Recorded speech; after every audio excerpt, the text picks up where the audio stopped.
to the health and well-being of all the players, especially Hamlin. Put a lot of things in perspective. Oh, it's a juicy beat, yeah.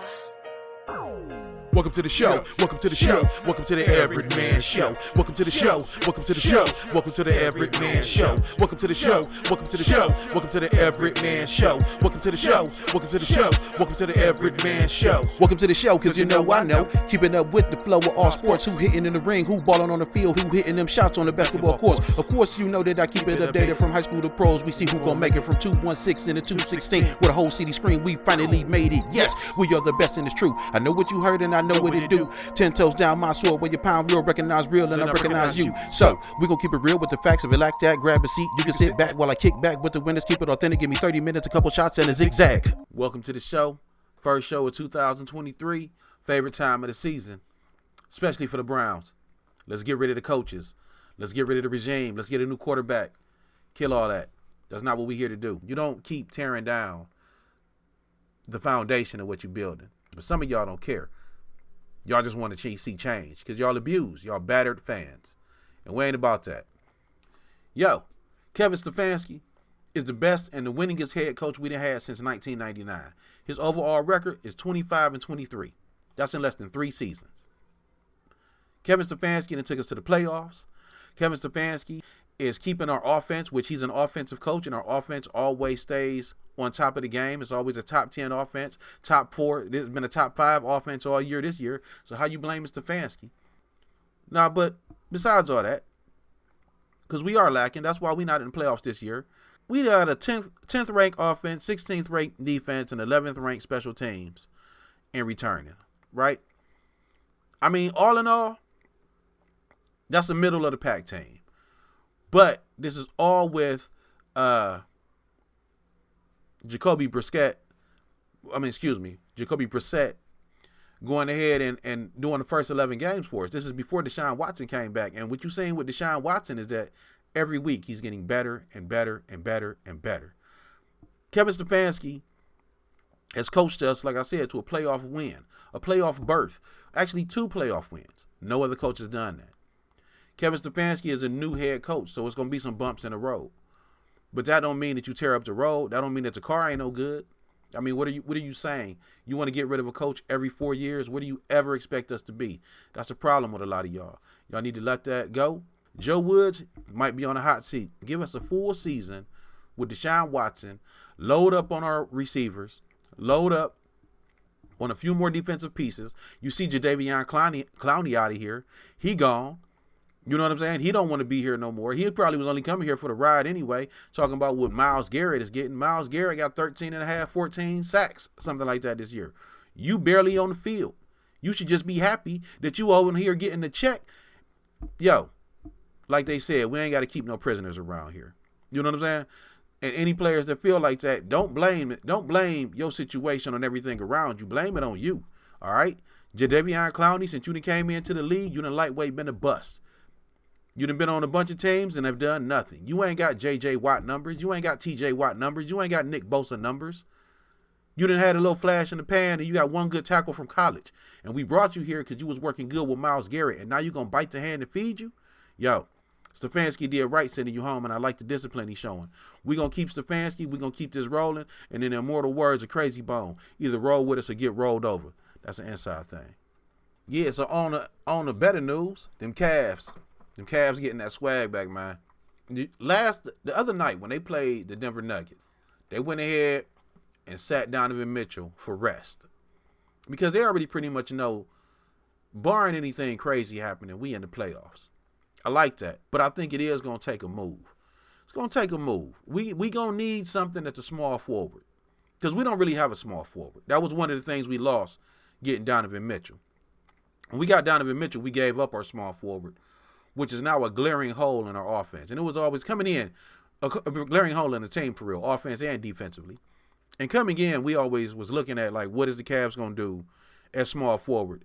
And I don't think the Lamar Stevenson, Levert, Shetty Osman, kind of rotation of players is going to really work, especially when we in the playoffs and we playing against teams. They got Kevin Durant's, Jason Tatum's, even Siakam giving us problems. In the playoffs, when we playing against teams with true dominant small forwards, that's going to bite us. What we don't need is Jay Crowder. I don't want to hear that we had Jay Crowder before. We don't need Jay Crowder. Jay Crowder is just not the player we need. I'm not going to go too deep into Jay Crowder and my feelings on him, but he's not who we need. I mean, we don't need a little short dude that can't really do nothing but cause fouls. Like, we don't need the Draymond Green. You know what I'm saying? Like that. It's good to have one, but he ain't the one because Draymond got more talent than Jay Crowder. Jay Crowder, I'm not going to dog him out, but I am going to say that he not good in the Cavaliers uniform. J.R. Smith knocked him out in the Cavaliers uniform. He don't even like seeing our uniform for real. So let's kill all the Jay Crowder talk and all of the we should get him. We don't need J.R. Crowder. I don't know how many times I can say that, but I definitely can say it one more time. We don't need J.R. Crowder. Jay Crowder. I don't call him J.R. Crowder. That's because J.R. sunned him in that playoff game we had. But moving on to these Cavs. Cavs looking good, man. Sitting fourth in the Eastern Conference. Now, they 23rd in points per game. That's not going to help you in the playoffs when you're going against the Kyries, the Kevin Durant's, the Embiid's, the Hardens, Giannis. Giannis is going to give you 50 by himself, so we're going to need that Donovan Mitchell push that he's been giving us. But he's going to need some help because Middleton will be back. Middleton will be back by the playoffs. Well, we third in point difference, that's good. 22nd in rebounds, which is actually shocking because we should be a little bit higher in rebounds considering we play big. So are smaller teams out rebounding us? That don't make sense. But we do hit a lot of shots, even though we 23rd in percentage. We're first in field goals made. So a lot of the shots we do put up are going in the basket. So that could probably hurt our rebounding a little bit, which is a good thing. And then we fourth in assists. So that means the team is generating, they're moving the ball around. Now, there was a lot of talk about the couple teams that LeBron might go to because he probably leaving the Lakers. Like, unless something dramatic happened, he's not going to be in the Lakers uniform. Been some pushback in Cleveland, but I just want to say, LeBron would fit perfect with our team, especially coming back this time because he would play small forward. He can play the old man ball that he's been always trying to play where he's just kind of off the ball. We don't have to give up nothing. We're not trading for him. But if he want to come back on a contract that's very friendly, just because he want to play and be on a winning team and try and get another championship with us, I say, why would it hurt? It wouldn't hurt. I mean, a bunch of fans don't like LeBron for their own reasons. But as a player, we need a veteran who can generate a lot of points. The Cavs are perfect for a LeBron. Kawhi Leonard stay hurt, but if Kawhi Leonard, I'm going to look and start looking at real true threes that we could actually bring in here coming to this trade deadline because we definitely need a trade to go ahead and come in here and play with us because this ain't going to work. The rotation ain't going to work. But on to the next topic. Here's a fun end of the season little topic and conversation. As usual, it's the quarterback carousel. Where is these quarterbacks going? Derek Carr, Jimmy G, Baker Mayfield, Tom Brady, Lamar Jackson, Tua, Sam Donald, Mac Jones. The New York Jets just need a quarterback. Ryan Tannehill, probably done playing quarterback. So where do I think all of these players should go? Well, Derek Carr, I think he'll be perfect. He actually the quarterback with the most options. Just based on his skill set, some people might be down on Derek Carr. I actually think Derek Carr pretty sweet. Pretty good as a quarterback. I think he would fit with the Titans, Miami, the Giants, the Jets, or New England. Now, the thing is, the Jets would be fun. I think if Derek Carr went to the Jets, that would be fun. New England, I think that he could bring some stability to him. I don't know how far he would take him, though, because that team is lacking in a lot of areas. So I don't know if I'm going to go with him, that being a good fit for him. The Giants, kind of the same thing with New England. Might be a little bit more fun, but the Giants, I know they made the playoffs and they got Mac Jones. He's not a permanent solution. And if the Giants could get Derek Carr in there, not his brother, but Derek Carr in there, I think they would do it in a heartbeat and get rid of Mac Jones. Mac Jones, he okay. Now, the last two teams, I think, will really be good for him. Miami, I think Miami right now is set up for almost any quarterback. But I think Derek Carr would take huge advantage of Miami's offense and get them, give them that extra hump, because he's probably will be the best quarterback they've had in a long time. They really haven't had a solid quarterback since Dan Marino. So, yeah, Derek Carr fit nice there. But I think if he go to the Titans might be ready for a Super Bowl. The Titans' biggest problem is Ryan Tannehill. The Titans, right now, and they on the precipice of breaking up. They're on the cusp right now. The Titans are on the cusp of breaking up. Derrick Henry, what you got, like 1 or 2 more years with him? It's amazing that he done lasted this long as much as y'all done ran him. You got rid of your receivers, so you don't have the receivers that you need, but you can bring some in because your defense is solid. So that means you can spend some money on some receivers, but it don't make sense to spend money on receivers if you ain't got a quarterback. And I know y'all got Willis, but that's not going to do it. If that was the case, you'd be in the playoffs right now. Let's go to Jimmy G. We could blow right through him. He'd be good at the Titans, New England, or the Giants. He's just a bridge quarterback. He's not going to do anything spectacular. Tom Brady, San Fran, or the Raiders. The Raiders might expose Tom Brady a little bit, even though he would be with Devontae Adams and hook back up with Josh McDaniels. But San Fran, he would be on his way. Tom Brady might be looking at another Super Bowl if he go to San Fran. Lamar Jackson. Now, this is the one. Lamar Jackson is not being treated fairly in Baltimore. And for real, Baltimore's Ravens history, they're not going to treat Lamar Jackson fairly. They did that one time with Joe Flacco after he won the Super Bowl. And then after that, things kind of deteriorated. You remember Joe Flacco, right? Lamar, the guy that you shook his hand and then walked him out the door and said, I got you. I got this. I think, Lamar, you need to be Miami or San Fran. If Lamar goes to Miami or San Fran, we talking Super Bowls. And I mean multiple Super Bowls. And with your style of play, Lamar, you got to capitalize as quick as possible. You got to capitalize on what you can do now, because unless you really become a true pocket quarterback, which is the dying breed in NFL, you probably only got like 5 more years. Don't look at your career as a Tom Brady or Aaron Rodgers. You're not as big as them. You're a lot faster than them, and you take a lot more hits than them. So if I was you, I'd be trying to go somewhere I could win championships right now, and Baltimore is not going to do it for you. They're not going to give you the weapons. They've already shown you that. They're not trying to pay you. They don't believe in you, so they've already shown you that. They're going to try and do a franchise tag. You take that franchise tag, and then you look for a trade. You demand a trade, sit out. This is where you do take a page out of Deshaun Watson book. You sit out and let the people get thirsty when all of the quarterbacks start getting hurt and beat up and people don't pan out like they thought they was. And then you're going to come in just like Deshaun Watson and get that big check with no problem. So I would say to sit out unless they send you to Miami or San Fran. Baker Mayfield, you better stay in L.A., man. You can go to the Jets too, but it won't really do nothing. Stay in L.A. if they'll allow it.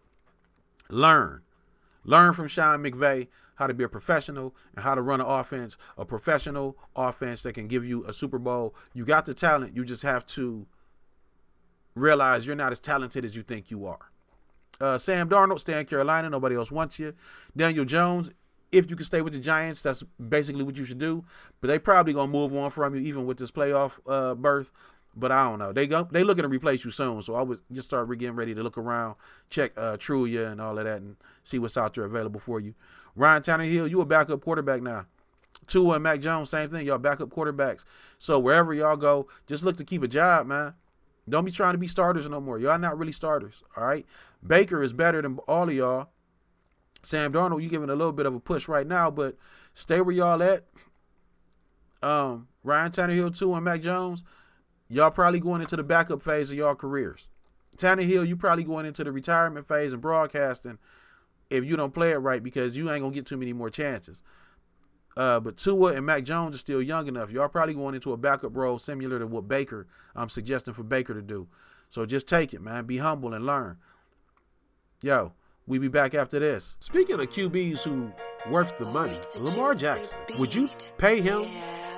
Really think about this. I mean, Lamar Jackson, we love him. He good. He flashy. He this, he that. Would you really pay Lamar Jackson $35 to $40 million?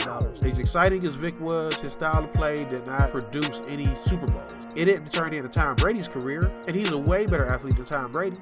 Yeah, Lamar Jackson is compared to a better version of Michael Vick, but we need championships.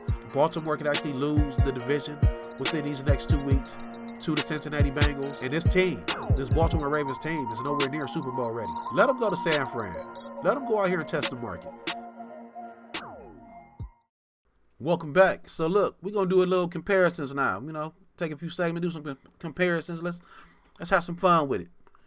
So, who really came out worse, Watson or Wilson? The Browns or the Broncos? Who really, out of these big mega quarterback deals that have been given out to players who maybe do or don't deserve it for whatever case you may have, who got it worse? Was it the Broncos or was it the Browns? Who future looked more in trash or in trouble due to the fact that they done brought in an expensive quarterback and things didn't pan out the way they wanted to in the first year? Well, personally, I think the Browns situation panned out exactly like they thought it was. I thought they hoped it would be better, but they pretty much knew they were probably missing the playoffs this year and they were going to be facing a lot of backlash.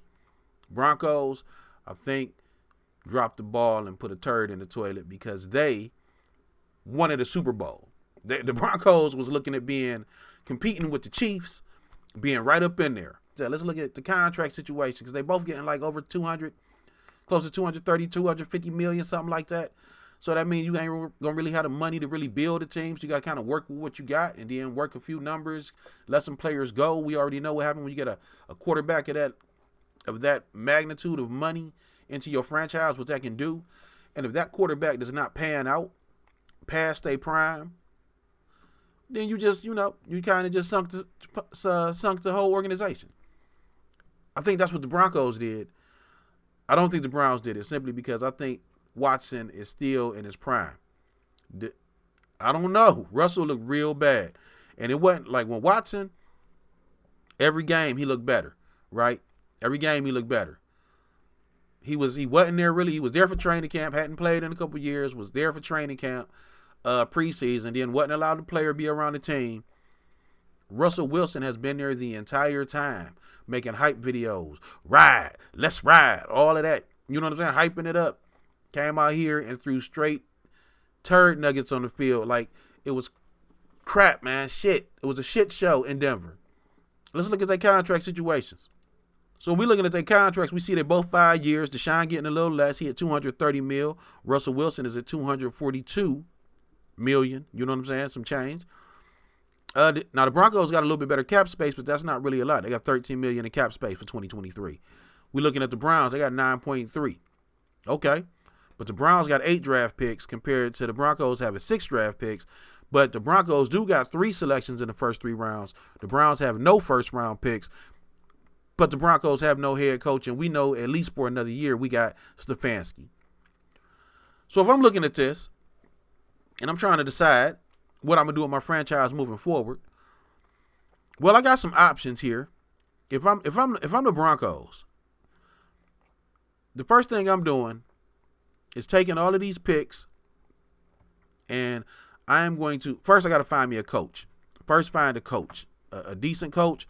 I would be trying to see if Mike Tomlin, I would be picking and seeing if he's tired of Pittsburgh. I mean, I know he like it over there, but maybe, get a little bit more money, get some of that Walmart money, try and bring him on over. If I was Denver, that's what I'd be trying to do for that head coach. I don't think Sean Payton going to come there and play with Russell Wilson, for Russell Wilson, because I think Russell look kind of washed, man.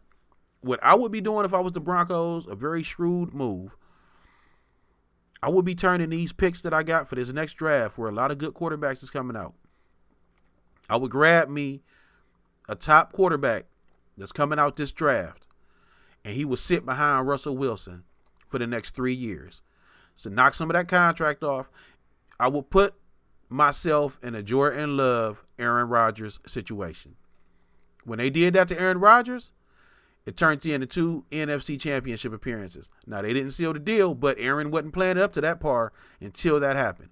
I would turn these 6 picks into a, not all 6, but I would use enough as I needed to jump up in that first round to that 1 or 2 spot and take the best quarterback I could and groom him behind Russell Wilson. Let him sit on the bench for the first 2-3 years, learn the position, learn how to play, Pay him. You know what I mean? That's a lot of money you're going to be spending on a quarterback position, but you need a quarterback to move forward. And I think Russell is going to fall off quicker than we think. So I would be trying to get a quarterback if I was them. The Browns, it's all receivers. Receivers, defensive linemen, linebackers. Now, a lot of injuries happened this year, so that took out, a lot of the defense. But the one glaring thing that we need is a true number one receiver. Now, Amari Cooper, I like him, but he's a little older. He's a number one receiver. Maybe this is his last year or maybe next year. But we need us a young Thundercat coming out. I'm going to be looking at the draft soon. We need us a young Thundercat coming out that can give us some Justin Jefferson type numbers. You know what I mean? We need Devontae Adams. We need a number one. We need a Hopkins. I just seen something recently about Hopkins coming here. We don't need that. Not at all. We don't need Hopkins coming here. But what we do need is to invest in receivers. And Broncos, I would be investing in another quarterback if I was y'all. So keeping in the spirit of the comparisons, Donovan Mitchell this week went ahead and hit 71 points. Most since Kobe Bryant and the most ever for Cavs, I believe. I think he beat LeBron and Kyrie's record in the process. And he got a lot of talk like, could Donovan be the best point guard that the Cavs ever had already? Like, already? He couldn't be. Couldn't be. I mean, better than Mark Price? Better than Kyrie? Better than World Be Free? Better than, was Austin Carr point guard? Like, in 34 games, could this be the best point guard that we've ever had? Well, let's take a look and see. So, in 34 games with the Cavs, right? He was drafted by the Jazz. 34 games with the Cavs. He was 13th. He is averaging 29.3 points a game. He got 4.8 assists, 3.9 rebounds. And not as a Cav, but to his credit, he has 3 All-Star games since the time he's been in the league.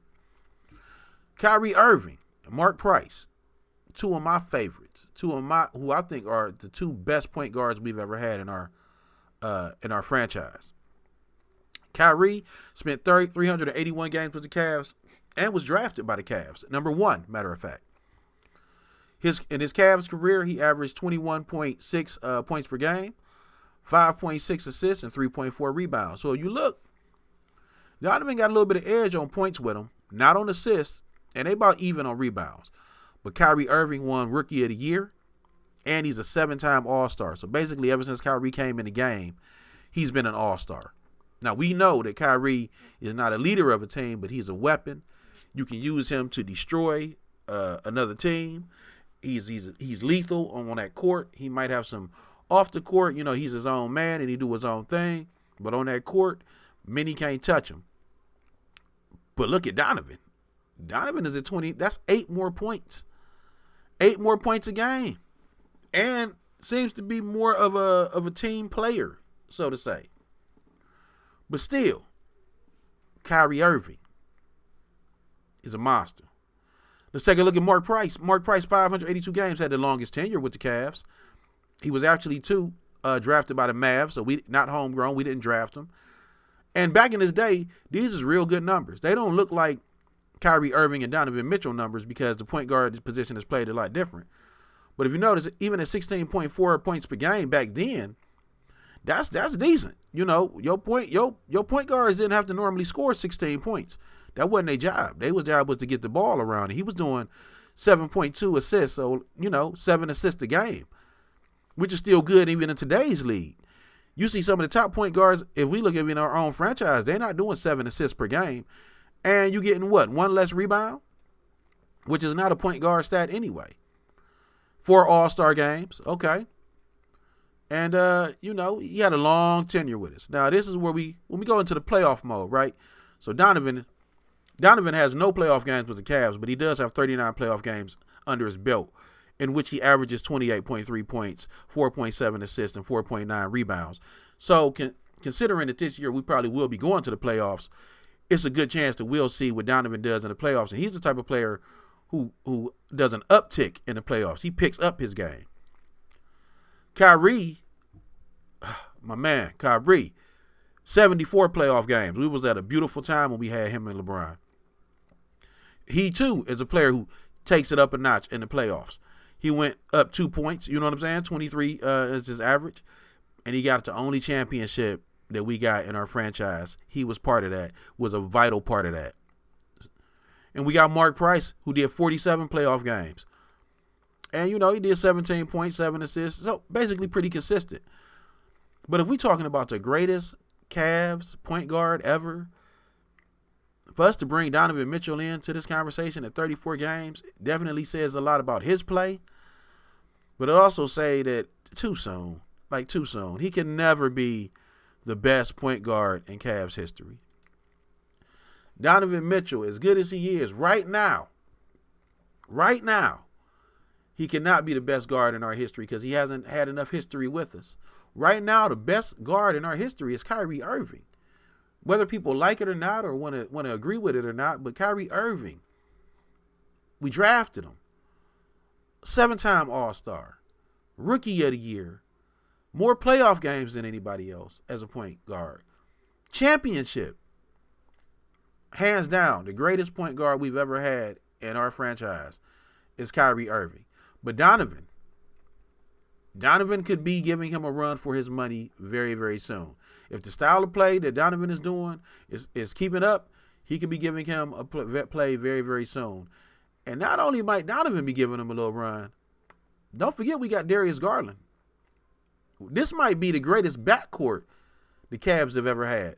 Darius Garland and Donovan Mitchell might be on their own battle for who the best guard / point guard the Cavs ever had. Because don't sleep on Darius Garland. Not at all. I know Donovan Mitchell just hit for 71. But Darius Garland had some big games too. So we need to pay some respect and just be glad right now that we have this plethora of point guards. So keeping up with that spirit of comparisons, we're going to look at the comparison of sports safety versus mortality. I know we was all shook up as sports fans and as people and was really hoping that we heard good news by this this week. And we did. We got that. DeMar Hamlin is doing a lot better day by day. It's a long road to recovery, but no longer is we questioning whether he's gonna live or not. His eyes is open. He on FaceTime or Twitter or something. He talking to his teammates. You know, big load off of T. Higgins, probably somebody who was forgotten about in this situation, but he was looking at the fact that he might have just killed a fellow player. You know what I'm saying? So, you know, a lot of stuff was going on with that. And then from that, of course, it always brings panic. It always brings, is football safe enough? And is this the kind of sport that we should be playing? And, let's cancel the rest of the week, or let's cancel all the rest of the games. And it was just craziness was just coming out. I even heard some of like the national pundits, you know what I'm saying? Some of the national people talking about maybe we should get rid of preseasons and why would we do 17 games? And, all of that is said in good faith and good spirit, and I understand a lot of times when we're emotional, we just get shocked. You know what I'm saying? And it's like, But when you think about it, that was a freak accident. Like, funny enough, me and my girl I was cooking that day, and I was watching the game and going back and forth flipping channels between games and wrestling and basketball and blah, blah, blah. And, the same night that we're just talking about it, the same night that Donovan Mitchell hit 71 was the same time this happening. And then I'm flipping through all these channels and checking my phone and everything. And I get to the game. Oh, and then I'm running a fantasy league, which Joe Burrows was actually the quarterback of one of the teams playing for the championship. So I got to keep track on that so I know who win. And I go to the game and it stopped. And I'm like, I don't know what happened. And as soon as they said that he stood up and he collapsed on the field, my girl instantly was like, he got hit too hard in the chest. She called it a thoracic thump, but she said he got hit too hard in the chest and it stopped his heart. It knocked his heart off beat. And I'm like, but he a defender, so that's kind of weird. We hadn't seen the play yet. So then I went and I looked at the play a couple days later. I actually looked at the play because the next day, other doctors and stuff was coming up and saying, yeah, it was from the contact, from how he got hit. And so I went and I looked at the play, and yeah, T. Higgins, the way he hit him at the speed and at the force, yeah, it was just a freak accident. It just all happened and timed at that precise moment where, yeah, it gave him a hard enough thump to the chest where it knocked his heart off rhythm. Not a medical expert, but that seemed to be what's coming out. And so it got a lot of people thinking about like sports and how safe is it, and football in particular, and how brutal it is. And people were making comments like, would a player sign up for that? First off, no football player signs up for death. They don't sign up to die. Now they know they might get beat up, but they don't sign up to die. Police officers, people in the military, firefighters, they know that when they go to work, it might be their last day. They sign up for that. Football players go to sign up to try and make better lives for their situations, their families. They know they can make a lot of money. They talented athletes. They gifted. And, they know that they're going to take some punishment. They might, hey, my leg might get broken off. You know what I'm saying? But I'll still be in a better spot. And football in general, professional sports, football in particular, the players get played pretty well. I even seen a little video where one of the Cleveland analysts was going off talking about how the health care of football players and everything else. And it's like, I feel you. And yeah, once again, that's a good spirit, but most of them make enough money they can afford their own health care, or at least save for it and start making investments. Like most people who go to a job and work for 2 years can't leave and buy a business. A lot of NFL players can. Like the NFL career is quick, but they get paid so well, even the bottom ones, compared to us as normal citizens of the world who don't get NFL jobs at 24 or 23, and your base salary is a couple $100,000 for that. You know what I'm saying? You're making $8,000 a week. A lot of us don't do that. So if you can make $8,000 a week, all of us would take that chance. I don't care if it's for 2 weeks, 2 months, 3 years. You know what I'm saying? You're going to take that shot. But you got to pay attention to what you got going on. And yeah, the NFL should do better. They should. You would think that they would want to take care of their players and give them, good hospital and good medicine and good medical care. But they are businessmen, and they're not going to do that. And then they probably have partnerships with these medical hospitals that they work with. Where else you going to get the money from? You know what I'm saying? Like hospital care being took care of, the price of life is expensive. You know what I'm saying? Why do you think rich people get to live so long unless something real bad happened, where poor people die at real simple ass shit at like 30? Because healthcare is expensive. And a lot of those bills got to get paid by people who can afford them. So if we're paying you millions of dollars in order to help our friends over in the healthcare profession, you're going to pay your share. That's how they look at it. So it's not really their concern. So I went ahead and looked at, some statistics to just see like how safe is football. I hear people, I mean, the paramedics, you understand how quick the team got on there to realize that he was about to die. So they acted on it and saved his life. I mean, that's pretty good. I'm going to say, you know what I'm saying? A lot of us in that situation, if you working from home, because I know we all love to work from home now. If you working from home and you fall out in your kitchen because your heart, you know what I'm saying, is happening to go on a blink and you by yourself, what's going to happen to you? So we got to look at this. But as far as player safety, over the last 7 years, we've seen actually football get a lot safer. And they've been doing a lot of different things to get that football safety up. Now, and concussions is like a big thing. Before this possible heart problem, if you get hit in the chest too hard, which I think they'll just, upgrade the pads to protect that area a little bit better. And I mean, that's just a freak accident. But concussions, if we look at 2015, there was at 275 concussions. Last year, there was at 187. That was a drop of like 147%. Now, ACL tears then rose, but MCL tears then went down about the same percentage, 80%, 83%. So the game in itself is getting safer. And just in the fact that they're collecting all this data to figure out how to make it safer, that's a step in the right direction. Not to mention, a lot of us fans complain about how the game is getting so soft and how, athletes back in the day, they played with leather helmets or they would have been tearing each other's legs off and all of this and this. Come on, man. Like on the real, You sound ridiculous. That sound ridiculous. Athletes of today are bigger, stronger, and faster. And technology is better, which is why we can play the game at a better rate, more touchdowns, more big hits, you know what I'm saying, all of that. But we just got to be ready. One of those big hits could be something as bad, and we seen it firsthand. You're never going to make football 100% safe. And anybody who thinks that is living in a dream world. So, I'm glad Hamlin is pulling through. I'm glad T. Higgins can now have a little bit of peace on his chest. I'm glad we as a fan base and people who watched it got some good news instead of bad news so that our week can be a little bit better. Their family week is a lot better. Things can move on and be forward. And then when he came through, and this is just the nature of the athlete, his first question is, who won? Did we win the game? Everything you do in life has risk. All of us one day are going to face our mortality. You might as well live your life doing something you love. Donovan Mitchell is money. Donovan Mitchell is better than advertised here with this Cleveland Cavs team. Average 30 points a game. Magnificent.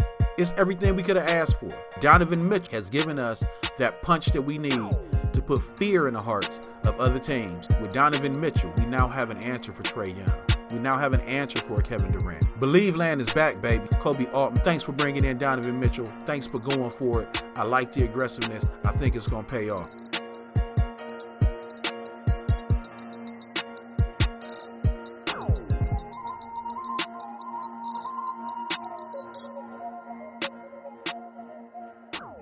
And now one of my favorite parts of my show is when I go AFC North strong. It's all about our division right now. A few things I'm going to talk about.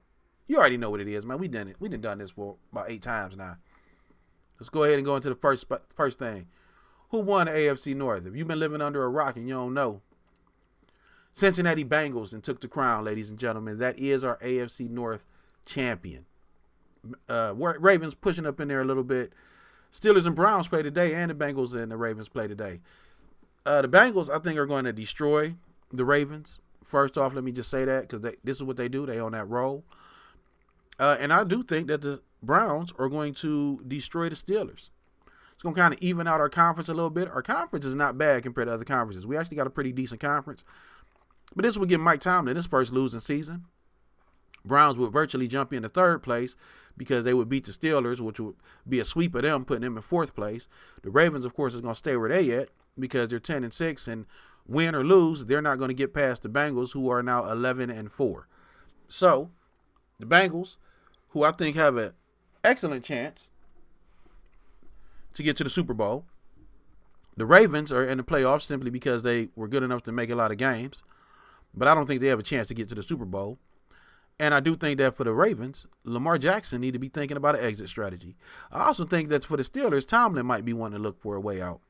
Not to say that Tomlin can't coach the Steelers or don't like the Steelers, but why would you want to keep putting yourself through? Steelers is a great organization, all right? As a Browns fan, I do know that and I understand that. But Mike Tomlin could get so much more money and work with such a better roster and not have to run through this rebuild. Let's put this in perspective. If Mike Tomlin decided he wanted out, with all the rumblings about how the Steelers going to fire him, and what if he say, hey, I'm going to leave them first? And Lamar Jackson can look at the fact that the Ravens have not treated him well, and he can get better compensation and a better team elsewhere that will actually work with his kind of play style. What if they teamed up in Miami? Now, I know what you're saying. Miami got a head coach. Do they? I mean, they have a head coach, but we're talking about Mike Tomlin.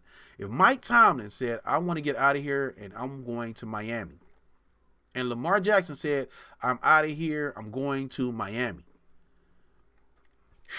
you're looking at great coaching coming in, a great quarterback going to a great offense. Mike Tomlin can really rev up that defense in Miami because they had the talent and they can play defense. He's going to get you an offensive coordinator. He's already shown you he can win as a defensive coach with an offensive, a good offensive coordinator, which is something that's kind of a thing of the past for some reason. Every head coach want to be a coordinator. That's weird. But Mike Tomlin, Lamar Jackson, think about it. The two of y'all going to Miami. Making a way to get to Miami, playing with Tyreek Hill, Jay Waddle, and then that defense, and it just got was it Chubb, Bradley Chubb? So I mean, that's something to look at. But yeah, because you're not winning any Super Bowls here. Mike Tomlin, by the time you rebuild, the Browns and the Bengals are going to be then left Pittsburgh in the dust, and Baltimore is never going to really value the quarterback because they're kind of a defensive-minded culture. And trust me, I know, because they was the Browns first, so I know kind of where their roots come from, and I've watched them my whole life. They always gonna value that defense, always. If they didn't, they would have been made the switch once they seen what Lamar could do and got him some weapons for this year, so maybe he didn't get beat up so much. But you're not gonna always win with just a quarterback and a tight end. It's just not gonna happen. Let's take a look at, let's go into the playoffs. So here's your playoff teams right now, ladies and gentlemen. We got Kansas City, Buffalo, the Bengals, Jaguars, Chargers, Baltimore, and maybe the Patriots. As it stands right now as I'm recording this, the Patriots are in the playoffs today. That will probably change because the Buffalo is going to beat the brakes off of the Patriots today. For one, we don't like y'all. For two, Buffalo is coming off of a tragic moment on Monday night where we seen DeMar Hamlin almost lose his life. And then it really took them on a low, but then they got excellent news when he opened his eyes and was talking to family and was able to even speak to them. Now everybody on that team is feeling like, hey, we got a mission. Baltimore is going to be extremely strong this game. They are going to send a message to the Patriots and everybody else in the National Football League. We are playing for a greater purpose now. NFC, we looking at the Eagles, San Fran, Vikings, Buccaneers. Now we have the Cowboys, the Giants, and the Seahawks. Depending on what happened today, I don't think anything's going to happen today that's going to change anything. I do believe New York is locked in, so is first five is locked in. I think the only game that may change is the Seahawks. If they lose, something else could happen where another team could get in besides them. But when I'm looking at this NFC playoff teams is making it, I got to say, man, depending on how it work out, Tom Brady got a good chance of getting back to the Super Bowl because he's the best quarterback left in the playoffs. If his team can get it together, I mean, Jalen Hurts has put up a strong showing, but we talking about Tom Brady in the playoffs. I got to bring my face back up for this one. Tom Brady is the man. Tom Brady is the greatest quarterback we've ever seen in our life. Tom Brady is so great. He is single-handedly tearing apart one of the best sports shows that we can watch on daily television. Skip and Shannon are coming to blows. They are about to kill each other over how great Tom Brady is. Tom Brady gets in his playoffs, which he already has. He's better than Dak Prescott. He's better than Cousins. He's better than every quarterback you can name left in this league, and he has the weapons. We might be looking at Tom Brady, and we might be looking at him getting an 8th ring. The only teams that can stand in his way, unless the Buccaneers just kind of blow it, but Tom Brady does not let him blow it. He doesn't do it. Even the year they won the championship, they wasn't supposed to. Tom Brady made it happen. And I know he older. But sometimes that old and that wisdom is what help you change a tire in 5 minutes instead of 30 minutes. You know what I mean? So you can use all the muscle in the world, but if I got the right tools and know what to do, pop, pop, pop, we out of here. I don't understand how people still doubting this man. But I will say the way that these playoffs is looking, yeah, it could be Tom Brady. Going to the Super Bowl. Now, he get to the Super Bowl, that's one thing. Do I think that he going to beat Joe Burrow or Josh Allen if he make it? Or will he beat Patrick Mahomes again?